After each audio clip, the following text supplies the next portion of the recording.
શાસ્ત્રે બૂમો પાડી, હાથ ઊંચા કરી કરીને સુખદેવ ભગવાન શ્રી કૃષ્ણ બૂમો પાડી પાડીને કૃષ્ણ ગીતાની અંદર કહે છે, સાંભળો, ભજ મામ ભજસ્વ મામ. બધા જ કર્મને છોડી સર્વ ધર્માન પરિત્યજ્ય મામેકમ શરણમ બ્રજ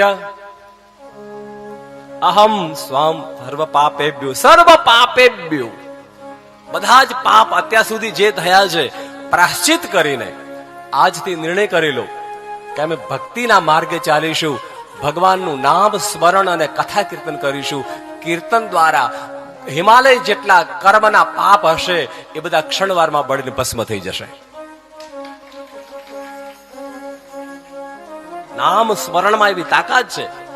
નામ સ્મરણ આપણે જે કરી રહ્યા છીએ ને એમાં એવી તાકાત છે. શાસ્ત્રોમાં સ્પષ્ટ લખ્યું છે કે નામ જપ, નામ કીર્તન અને કથા, ભગવાનના ગુણગાન દ્વારા તમારા ગમે તેવા પાપ હોય એ બધા તત્કાલ, જેમ રૂનો ઢગલો હોય અને રૂના ઢગલામાં કોઈ દિવાસળી નાખે તો બળતા વાર ન લાગે.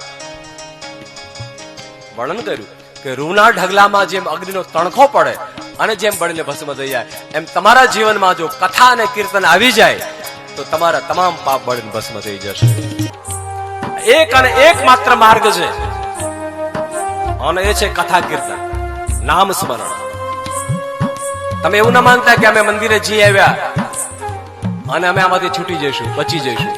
તમે યજ્ઞ કરી નાખ્યો, તમે જ્ઞાનની બધી પેલી આમ પરિભાષા જાણી લીધી, તમે આમ કરી નાખ્યું, તમે કોઈને મદદ કરી. ઘણા લોકો કે અમે તો બહુ મદદ કરીએ છીએ, બહુ બધા દાન પુણ્ય કરીએ છીએ. કોઈ માર્ગ નથી. એ બધું કરવાથી તમને પુણ્ય થશે, પાપનો નાશ નહીં થાય. મંદિરે જવાથી, દાન પુણ્ય કરવાથી, યજ્ઞ યાગ વ્રત, અમે ઘણા બધા વ્રતો કરીએ છીએ, અમે બહુ ધાર્મિક છીએ, તો શું થયું? કથા કીર્તન નથી કર્યું, સ્મરણ નથી કર્યું. તમે કહેશો બાપજી આવું બધું હોય, તમે તમારું કથા કરો છો એટલે તમારી વાત, એવું નથી. એવું નથી યાર. કોઈ પણ કર્મની અંદર, યજ્ઞ યાગ પૂજા પાઠ વ્રતની અંદર આ તમને બધું જ તમારું આપી શકે, બધું તમને કરી શકે, પણ તમારો સ્વભાવ છે એ સ્વભાવ તો કથા દ્વારા અને કીર્તન દ્વારા જ સુધરે. સમજાય છે? સ્વભાવ માણસ તો સુધરે શેનાથી? કથા કીર્તન. યજ્ઞ કરે એટલે સ્વભાવ ના સુધરે. મંદિરે જાય પણ મંદિરે જનારા લોકોથી સ્વભાવ ના સુધરે. રાવણ અને કંસ બધું કરતા હતા, યજ્ઞ યાગ પૂજા પાઠ બ્રાહ્મણોની સેવા બધું કરતા. ધર્મ શું નહોતા કરતો રાવણ? કેવો ધર્મ કરતો હતો? પણ એક જ વસ્તુ નહોતો કરતો, કથા કીર્તન ને સત્સંગમાં નહોતો માનતો.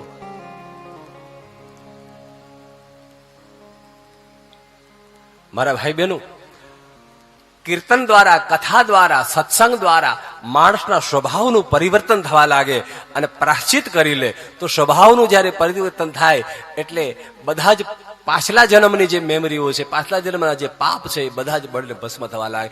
અરે રે, પ્રાશ્ચિત થવા લાગે. અત્યાર સુધી મેં જે કંઈ કર્યું ખોટું હતું એમ જયારે થવા લાગે એટલે પ્રાશ્ચિત દ્વારા આપોઆપ બધું ભૂસાવા લાગે, બધું બળીને ભસ્મ થવા લાગે. બોલો હર હર. આ સત્સંગનો પ્રભાવ બતાવ્યો છે.